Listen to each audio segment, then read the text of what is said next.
চিত্রে এই বিসিডি কোণটা কত সেটা বলতে হবে। আমি সুবিধার জন্য ডিই রেখার একটা সমান্তরাল রেখা সিপি এঁকে নিলাম। পিটা আমি নিজের মতো করে নাম দিলাম। ওকে, এবার এই এবিসি কোণটা যদি 32 ডিগ্রি হয়, বিসিপিটা কত হবে, এই কোণটা কত হবে? এটা কি একটা একান্তর কোণ।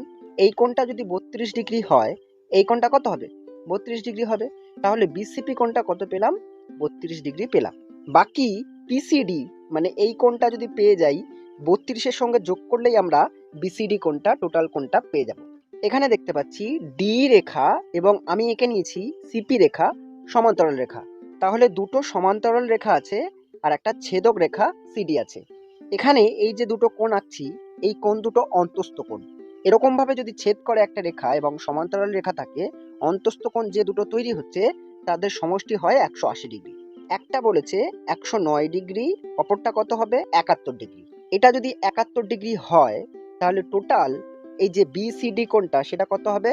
32 ডিগ্রি প্লাস 71 ডিগ্রি। 2 একে 3, 7 3 10। তাহলে টোটাল বিসিডি কোণটার পরিমাপ কত?